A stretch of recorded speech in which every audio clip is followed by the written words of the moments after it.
네, 안녕하세요. 저는 SPP넷 발표를 하게 될 류병하라고 합니다. 반갑습니다. 사실 제가 OT 때 SPP넷 발표를 해서 조금 여러분한테 이걸 또 한 번 하는 게 내가 도움이 될까 이런 생각을 해서 원래 안 하려고 했는데 이제 CV를 우리가 좀 앞으로도 좀 많이 다뤄야 되고 우리 아무래도 지금 막상 해야 되는 과제도 VGG16이 CV 관련된 모델이잖아요.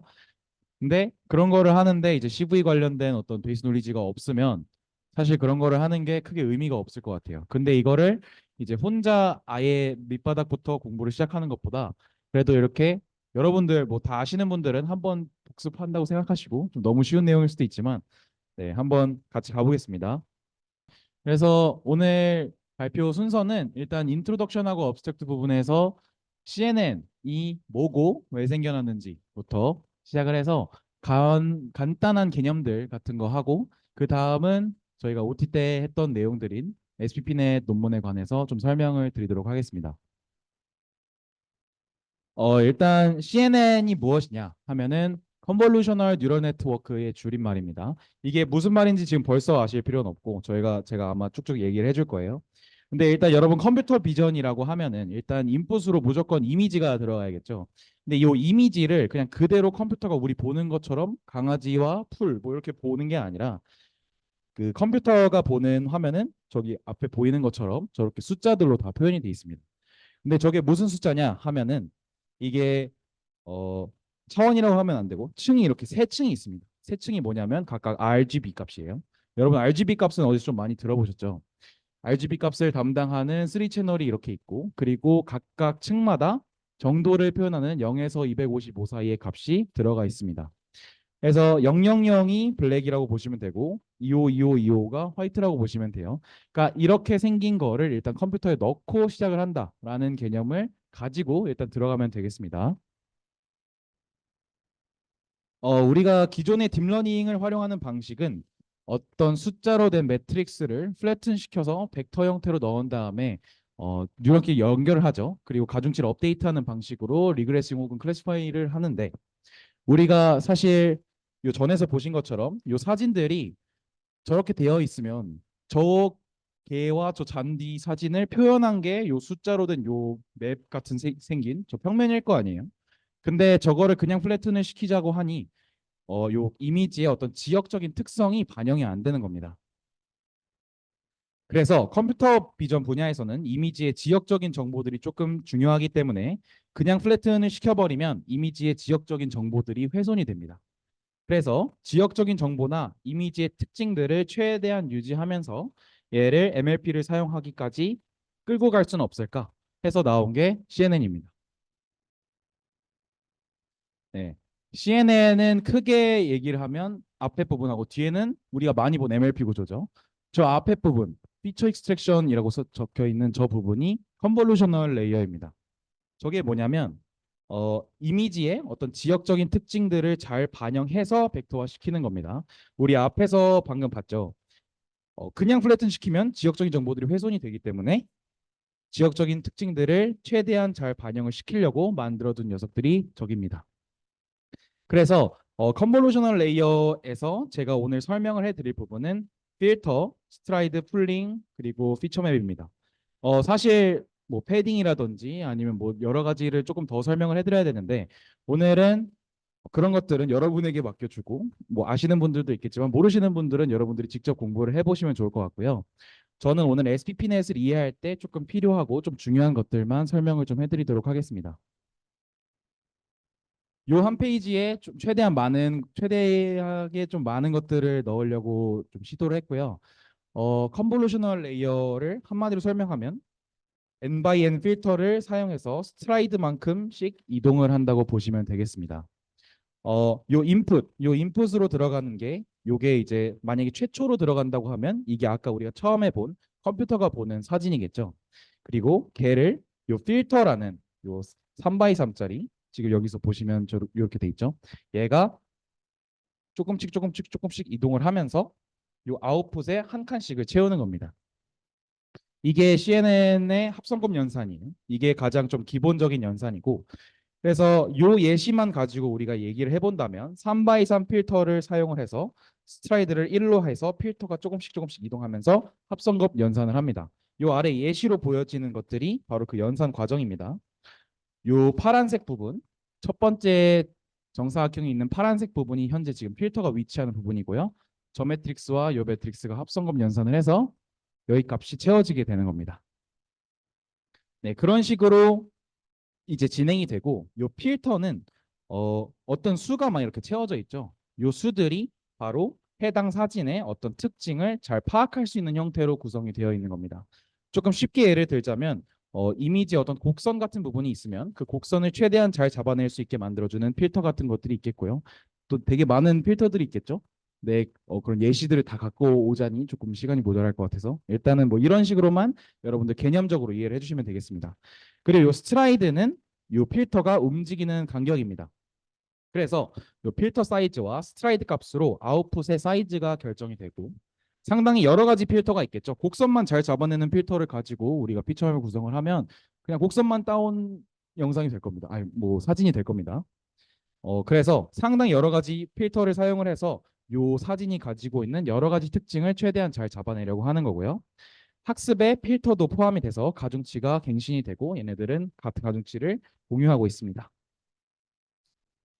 네. 그 다음은 이제 피처 맵하고 액티베이션 맵에 대해서 설명을 할 건데요. 아까 말한 RGB죠. 저 요 세 층짜리 정사각형들이 있는 모습이고 여기서 각각의 필터들을 사용해서 합성흡 연산을 통해서 특성 맵이 나오는 것을 볼 수 있습니다. 그 다음에 액티베이션 펑션 여러분 다 들어보셨죠? 이번에 저희가 사용하는 VGG에서는 렐르라는 액티베이션 펑션을 사용하는데 요 액티베이션 펑션은 더 복잡한 규칙 학습 등을 위해서 사용을 합니다. 그렇게 나온 것들이 액티베이션 맵입니다. 그리고 그 다음이 풀링입니다. 여러분 코드 리뷰 이번 해보셨으면 뭐 컴브 렐루 그 다음에 맥스 풀링 뭐 이렇게 들어가죠. 이 풀링은 특정 인풋을 강조하거나 액티베이션 맵의 크기를 줄이는 데 사용하는 레이어입니다. 그래서 이 여기에 마지막으로 나온 이 액티베이션 맵을 대상으로 풀링을 진행을 하는데 이 풀링은 그 해당 영역의 대표값을 선정한다고 생각을 하시면 됩니다. 우리가 어떤 뭐 3학년 2반의 뭐 성적 평균, 수학 성적 평균 이렇게 얘기하면 해당 반에 대표하는 어떤 값을 얘기하는 거잖아요. 그거는 그 반을 대표하고 표현하는 수잖아요. 그래서 얘도 똑같이 생각을 해보면 액티베이션 맵을 풀링을 통해서 조금 더 작지만 얘를 잘 표현할 수 있게끔 만들어준다고 생각하시면 됩니다. 가장 많이 사용하는 풀링은 최대값을 사용하는 맥스 풀링과 평균값을 사용하는 에버리지 풀링입니다. 그래서 영역별로 축소 연산을 진행하는 풀링까지 설명을 마쳤습니다. 네. 그래서 이 아래 보시는 게 전반적인 그 CNN의 과정입니다. 그런데 이제 슬슬 SPP넷으로 넘어갈게요. 본 논문 이전의 CNN 모델들에게는 인풋 사이즈가 고정되어 있어야 되는 문제가 존재합니다. 이게 왜 그러냐면 여러분 제가 따로 설명은 안 드렸지만 MLP에서는 우리가 고정된 사이즈의 벡터를 받아야지 그 다음 클래스하고 연결을 지을 거예요. 근데 우리가 임의의 사이즈로 인풋을 다 넣어버리면 얘가 고정된 사이즈의 벡터가 나오지 않는 문제가 있기 때문에 얘를 우리가 가중치 연결을 못 해주는 겁니다. 근데 그렇게 되면 우리가 인풋 사이즈를 일단 고정을 해줘야지 일이 일어나기 때문에 인풋 사이즈를 고정을 해주려고 사진을 가공을 하는 과정을 거치게 됩니다. 가공을 하는 방식 크게 두 가지가 있는데 크로핑하고 워핑입니다. 크로핑은 우리가 사진을 자르는 거고 워핑은 이제 인풋 사이즈에 맞게 좀 뜯어내거나 얘를 가져다가 이제 비율을 조금 조정을 하는 그런 과정이죠. 그런 과정을 거치게 되면 우리가 원래 가지고 있던 그 인풋 사이즈 사진에서 뽑아낼 수 있는 어떤 객체의 특징이라든지 이런 것들을 온전히 반영하지 못합니다. 실제로 등대가 이렇게 생겼는데 워핑을 통해서 저렇게 되면 우리가 실제로 알고 있는 등대랑은 조금 다르게 되죠. 네, 그렇기 때문에 SPP넷은 그것을 해결하기 위해서 임의의 인풋 사이즈를 허용함으로써 원본 이미지의 특징을 그대로 가져온 피처맵을 추출할 수 있도록 했고 그렇기 때문에 목표 사물의 다양한 스케일에 대응을 할 수 있게 되었습니다. 특별히 그 스페이셜 피라미드 풀링이라는 부분을 추가를 해서 네, 그거를 가능하게 되었고요. 이거에 대한 설명은 뒤쪽에 조금 더 자세하게 말씀드리겠습니다. 본 논문에서는 SPP넷이 백오벌즈라는 어떤 방법론에서 기반되었다고 얘기를 하는데요. BOW는 원래 NLP에서 비롯된 방법론이고 전통적인 CV 방법론으로 쓰이기도 합니다. 일단 요 CV에서 BOW가 어떻게 쓰이는지를 말씀을 드리면 일단 전체 이미지에서 특징을 추출합니다. 그리고 해당 추출된 특징을 기반으로 어, 그 영역들의 대표점을 정의를 합니다. 그러니까 해당 특징이 가지는 어떤 대표값을 얘네가 지정을 해주는 거예요. 그러면 각 이미지의 특징이 해당 특징에 속한 클러스터에 대한 히스토그램으로 변환을 할 수 있는 거죠. 그러니까 해당 대표값이 해당 사진에 얼만큼 존재하는지로 특징을 빈도로 표현을 해주는 겁니다. 한마디로 이미지가 벡터화가 된다고 볼 수 있겠죠. 그래서 그 히스토그램을 통해서 분류 또는 인식을 수행합니다. 이 앞에서 사진을 보시면 뭐 되게 직관적으로 표현됐지만 이건 이제 우리가 보는 거고 실제로 컴퓨터에서는 어떤 대표 값이겠죠. 네. 어, 이게 이제 SPP넷의 어떤 전반적인 프로세스인데요. 얘가 BOW와 어떤 부분이 비슷하냐 하면 일단 이미지 전체에 대한 컨볼루션 현상을 통해서 특징을 뽑아내고 그 다음에 얘를 고정된 크기에 벡터화 시키는 겁니다. 이미지 전체에 대한 컨볼루션을 아까 진행한다고 말씀을 드렸는데 그 말은 즉슨이 아니죠. 이미지 전체에 대한 컨볼루션을 진행하면서 이제 고정된 사이즈의 인풋이 아니라 임의의 사이즈의 이미지를 가지고 피처 익스트랙션을 합니다. 그리고 이 SPP 레이어가 어떤 과정인지는 모르겠지만 되게 다양한 빈들을 활용해서 다양한 스케일의 특징을 추출합니다. 이 SPP 레이어는 어떤 임의의 크기를 가지고 그러면 고정된 벡터로 변환해주는 어떤 역할을 해야겠죠. 왜냐하면 인풋은 되게 다양한데 우리가 뱉어내야 되는 벡터는 똑같으니까요. 이 SPP넷은 RCNN하고 비교를 해봤을 때도 계산적으로 상당히 효율적입니다. 기존의 RCNN은 그 객체 검출을 할 때 셀렉티브 서치라는 방식을 사용하는데 그 아래 메소드는 간단하게 정리했을 때 아래와 같습니다. 최대한 많은 초기 영역을 생성하고 그 다음에 컬러, 무늬, 명암 등을 고려해서 비슷한 영역끼리 병합을 시킵니다. 그리고 더 이상 묶이지 않을 때까지 여러 번 반복한 다음에 해당 결과를 기반으로 약 2,000개의 후보 영역을 산정을 합니다. 그리고 그 후보 영역들에 대해서 각각 컨볼루션 연산을 진행해서 각 영역에 대한 피처 맵을 생성하고 그걸 기반으로 이제 그 이후 프로세스를 진행을 하는데 SPP넷은 아까 말씀드렸다시피 별도의 영역 프로포절이 없고 전체 이미지에 대해서 컨볼루션 연산을 진행합니다. 그렇기 때문에 컨볼루션 연산 양만 보면 얘는 모든 프로포절에 대해서 컨볼루션을 진행해야 되기 때문에 약 2,000번을 해야 하는데 얘는 전체 인풋에 대해서 한 번만 컨볼루션 연산을 진행을 하게 되는 겁니다. 이제 SPP넷이 어떻게 레이어를 구성을 해서 임의의 이미지를 고정된 사이즈의 벡터로 뱉어내는지 한번 보겠습니다. 아까 말씀드렸다시피 임의의 이미지가 들어오기 때문에 어떤 이미지가 들어와도 딱 정해져 있는 하나의 벡터 사이즈만 뱉어내야 되는 거예요. 방식은 다음과 같습니다. 일단 우리가 시작하기 전에 다양한 스케일의 스페이셜 빈스를 지정을 합니다. 요 아래 보면 저 정사각 작은 것들이 다 스페이셜 빈스입니다. 저 하나하나 작은 것들이. 해서 미리 정해진 영역들로 피처 맵을 나누는 거예요. 왜냐하면 요 아래가 지금 컨볼루션 연산이 진행되고 요 아래 이 SPP 레이어로 들어가기 전에 값은 이제 컨볼루션이 끝난 피처 맵 값일 거니까요. 그래서 그 피처 맵을 가지고 풀링을 진행을 하는 겁니다. 근데 그 풀링을 어떻게 진행을 하느냐가 여기 적혀 있는 요 방식입니다. 스페이셜 빈스를 지정을 해서 빈 설정 값에 따라서 필터 사이즈랑 스트라이드를 변경함으로써 고정된 크기의 벡터를 내뱉게 하는 거예요. 예를 들어서 우리가 21개의 스페이셜 빈스를 사용한다고 얘기를 하면 4x4, 2x2, 1x1 이렇게 해서 각각 풀링 레이어를 선택을 하고 뒤에 실험 부분에서 말하겠지만 50개를 만약에 우리가 설정을 한다고 하면 6x6, 3x3, 2x2, 1x1 이렇게 해서 스페이셜 빈스를 지정을 하는 겁니다. 이 스페이셜 빈스는 뭐냐면 이 풀링이 이렇게 쭉쭉 돌아가죠. 아까 말씀드렸다시피.